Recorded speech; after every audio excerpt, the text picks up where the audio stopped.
Welcome to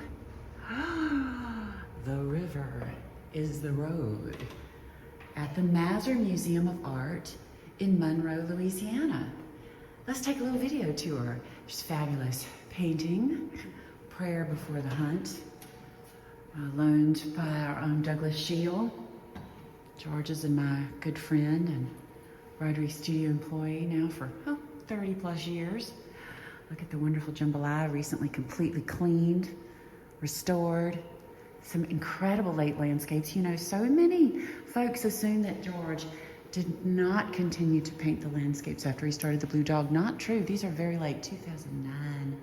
And then look, y'all. The incredible Indians, Cajuns, and Cowboys of 1987, 8, right in there. Newly restored, cleaned, and of course, magnificently framed by Goli frame makers with the oak tree's branches like eagle wings, right? Flying across the American landscape. Really fantastic.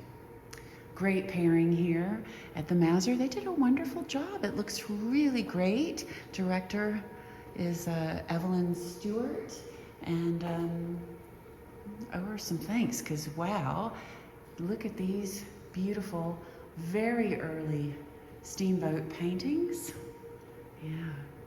This one on loan from the Alexandria Museum of Art, where this exhibition will actually be traveling to next year. Look at that ghost boat and these magnificent oaks and the rhythm of the moss. There's our own Dana Holland Biker from the Life and Legacy Foundation, our curator. We are actually on the road, y'all, traveling from the Longview Museum of Fine Arts, where they are currently installing a Rodrigue exhibition, George Rodrigue Painting for Myself, which opens next month. And we're on our way to Florida for a week of outreach in schools. And so we said, well, we gotta go by Monroe. Let's stop in, even though we'll be here in 2 weeks for programming. Look at this fabulous piece on loan from Kenneth Bagno of Lafayette. They are floating on the land. Yeah, like ghosts, Cajun people, and John Courget's pirogue. Also late landscapes here. Look how wonderful. This exhibition is called The River is the Road, Paintings by George Rodrigue, because George did this again and again, right? Is it a river or is it a road? Or does it matter? For the Cajuns, the river is the road, and maybe for all of us it is on this great journey of life, with that light at the horizon. And again, these are late, 2009. Some of them George did very blue. He said there is a spiritual quality to blue. The dark night sky affects my mood and my paintings, and as I grow older, my mind expands, replacing the earthy greens and browns of my early works with the mysterious and the mystical.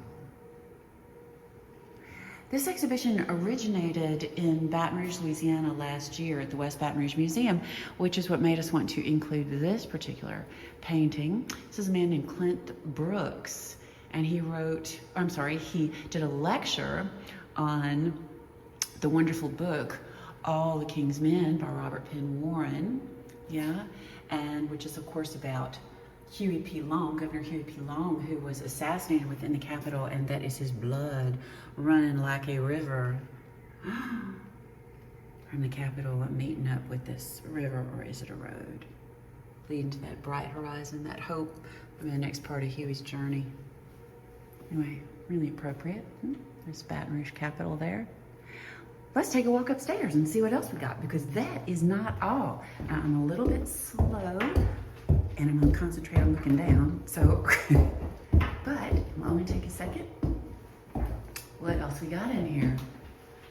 Oh, I like this little corner here. I think this is a nice treatment of this. You have this beautiful view and these beautiful windows, and look how nice the artwork looks in that sort of an environment. So here we have fireworks on the river, very abstract Blue Dog, and pretty fantastic. Huh? George would have laid down all the colors first and then put a stencil that he made on top of that to create that powerful piece. And look at this. This was from his Hurricane series, Francesca. And in some of those pieces, he would blend oak trees in and blue dogs. And in this case, he has done that in such an effective way. He spirals on this journey of life. A very nice wall text here emphasizing George's magnificent signature and his message for all of us to enjoy life. Look at these wonderful pieces. Yeah. The blues of the river is glowing. Glowing. Alice here in Wonderland. George didn't paint actual scenes for the most part. He painted from his imagination, this surreal world. So just to give you an idea what this room looks like, look how beautiful. It's a lovely installation. Really delighted. And boy, it's nice to see some of these again. This one is called Alice in Wonderland. It's got all the great elements, right? The tree cut off at the top and that swirling spiral. The huge painting. I hope you can tell from the perspective here. More of these beautiful river type paintings. The dog floating amongst the water with the flowers. My girl floating along, right? On our journeys. In this case, flying along the Millennium. This great, wonderful piece from Neiman Marcus. It has a wonderful history, and I've got that in my video narrative, so check it out. Love that. Butterflies are free, aren't they? And this was the piece that George did, actually painted on the river, on the American Queen riverboat. And boy, I am what I grow. It is one of my absolute favorites. And what I really love too is there's a picture here on the wall text. Can you see that? Of George actually painting that on the riverboat. And that photograph was taken by Douglas Magnus, George's good friend, who is my husband today and was on that trip in 2004. George was clearly heavily influenced by the river and water swirling around him. And he was also influenced in painting this by my mother, who died just 2 days before. And that's a whole other story. So come join me for the tour and I'll fill you in. Perhaps the most poignant work in this entire exhibition is this piece, which is one of 3 that was the last on George's easel. This was the last on his easel in New Orleans. Look at the drawing. The tombstones, the oak trees, a return to the bayou, one of his last paintings. And what does he paint? He paints this journey. The river opens up at the bottom, allowing us all to enter on this path. And it goes back to the bright horizon. The only part of the painting that he paints. Very sick at this time. Very meaningful. Yeah. So just a little bit left in this exhibition, but it sure is a great one. What do you think, Dana? I think it looks great. I do too. Glad we stopped. A little embarrassed to say that we didn't realize Monroe was on the way between Longview and Florida, where we're heading now for schools. But let's go see what else. Oh, there is a bit more. Man, I forgot about these treasures down here. So this, let's see, we've got a real treasure right here in a painting that is owned by the master and has been for years. This is from 1991. Not only is it a really fabulous early blue dog, look at this incredible spiral, a rare depiction, right, of a cypress tree rather than oak trees, and a Rodrigue painting, just so rich in its depiction. And look at this frame, y'all. This is a genuine cypress frame hand carved by Mr. John Shield. That would be Douglas Shield's father. What a treasure. Entire package. And then we have George's Swamp Dogs, one of his last series, and just so wonderful. Some of these not even realized and printed during his lifetime. Is the dog in the water, under the water, on top of the water, through the water. There are several of them around this room. And look at these. These are some of his acrylic landscapes. This was a series of about 70 paintings that George did, 2009-10. Look at this golden river leading back to a bright light. And there is a whole video narrative on this too, and why this ghostly dog, or is it a non-dog, including the traced part next to it. There's a whole video on that of why that is there, so check it out. I'll put the link in the comments below this one. And then, wow, this is one that pretty much shocks everybody. One of George's very last paintings. George himself stepping around the tree.